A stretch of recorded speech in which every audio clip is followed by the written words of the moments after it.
तो बच्चों अब जो हमारी सेल ऑर्गेनेलीज है उसको हम लोग पढ़ने से पहले थोड़ी बहुत कुछ और बेसिक चीज़ें जानेंगे, किसके बारे में, ऑर्गन्स और उनके फंक्शंस के बारे में। तो चलिए पढ़ते हैं। First, to perform all the functions we have different organs.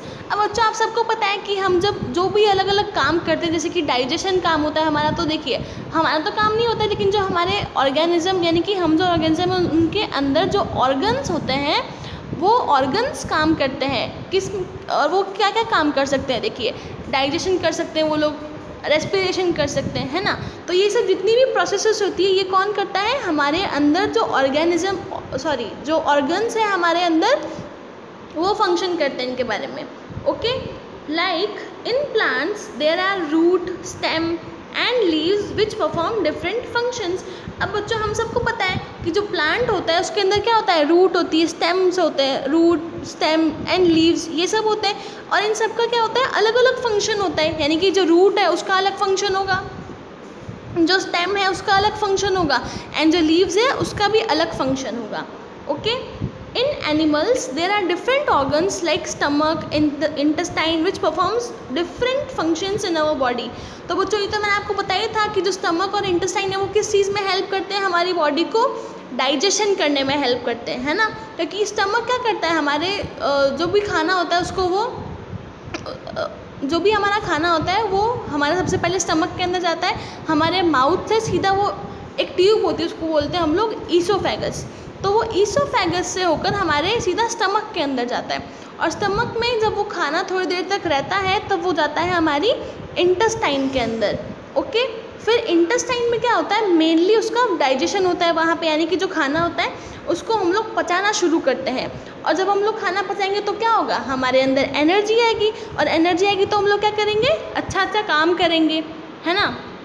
Which performs different function, यानी कि ऐसे इसी तरीके से हमारे जो बॉडी है, हम जो ऑर्गेनिजम्स हैं हमारी बॉडी के अंदर खूब सारे ऑर्गन्स होते हैं जो कि बहुत सारे अलग अलग फंक्शंस करने में काम में आते हैं। ओके, अब देखिए बच्चों प्लांट्स के अंदर जो रूट्स होते हैं, प्लांट्स के अंदर जो रूट्स होते हैं वो किसके है, मतलब वो किस काम में आते हैं, वो काम में आते हैं वाटर और मिनरल्स जो होते हैं जो सॉइल के अंदर होते हैं उनको एब्जॉर्ब करने में। एब्जॉर्प्शन क्या होता है कि उनको मतलब ऊपर खींचना, जैसे हम लोग क्या करते हैं, जब भी जूस पीते हैं तो हम लोग स्ट्रॉ लेके पीते हैं कभी कभार, तो स्ट्रॉ से क्या होता है, हम लोग उस जूस को हमारे माउथ के अंदर डालते हैं, उसको ऊपर की तरफ खींचते हुए, है ना। ऐसे ही क्या होता है, जो प्लांट की रूट्स होती है वो भी यही काम करती है, वो क्या करती है, वाटर और मिनरल्स को, वो क्या होता है, फिर जो वाटर एंड मिनरल्स होते हैं वो प्लांट की जो रूट्स होती है उनको एब्जॉर्ब कर लेती है। तो ये होता है रूट्स का फंक्शन। अब देखिए लीव्स का फंक्शन क्या होता है। तो देखिए बच्चों लीव्स का क्या फंक्शन होता है, मैंने आपको पहले ही बताया था कि जो लीव्स का फंक्शन होता है वो होता है खाना बनाना। ओके, तो ये था लीव्स का फंक्शन। अब देखिए एनिमल्स में क्या होता है, स्टमक। तो मैंने आपको बताया कि जो स्टमक होता है वो किस में हेल्प करता है, हमारे डाइजेशन प्रोसेस के अंदर हेल्प करते हैं। फिर देखिए लंग्स। तो देखिए बच्चों लंग्स क्या करते हैं, लंग्स हमारे ब्रीथिंग प्रोसेस में हेल्प करते हैं, यानी कि जो हम लोग सांस ले रहे हैं, सांस छोड़ रहे हैं, यानी कि जो हमारे लंग्स के अंदर जो एयर प्योरीफाई हो रही है वो कौन सब करता है ये काम, तो ये सब काम होता है हमारे लंग्स की वजह से। ओके, अब each organ is made up of tissue.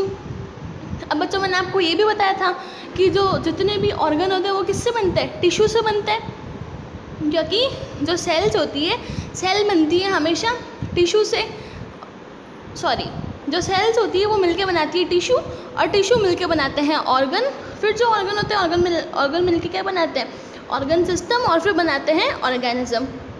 Okay बच्चों, तो इसीलिए हम लोग क्या बोल सकते हैं कि जो ऑर्गन होते हैं वो किससे मिलके बनते हैं, टिश्यूज से मिलके बनते हैं। फिर देखिए tissue is a group of sales.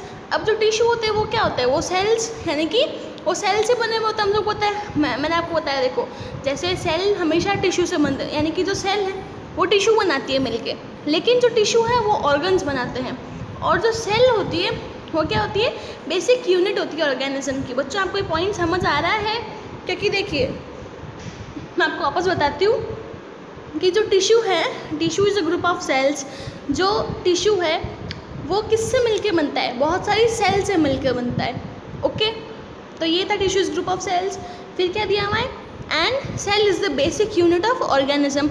और जबकि जो सेल होती है वो बेसिक यूनिट है ऑर्गेनिज्म की, यानी कि वो सबसे छोटी यूनिट है ऑर्गेनिज्म के बनने की। क्योंकि मैंने आपको जैसे बताया था कि जो एनिमल सेल होती है वो एक एनिमल सेल से बनती है, जबकि जो प्लांट सेल है वो बहुत सारी प्लांट सेल से मिलकर बनती है ना। तो इसीलिए क्या होता है, जो ऑर्गेनिज्म होता है वो एक सिंपल सेल से मिलके बनती है, सिंपल सेल से मिलके बनता है ना। तो क्योंकि देखिए जो सेल होती है बहुत ही छोटी होती है, इसीलिए हम लोग बोलते हैं सेल को बहुत ही छोटी होती है, तो इसीलिए हम लोग क्या बोलते हैं, सेल को हम लोग बेसिक यूनिट ऑफ ऑर्गेनिज्म बोलते हैं। तो आपको कोई भी अगर पूछे कि जो ऑर्गेनिज्म होता है उसकी बेसिक और फंक्शनल यूनिट क्या होती है, तो हम लोग बोलेंगे सेल जो है वो होती है basic unit of organism. Okay बच्चों।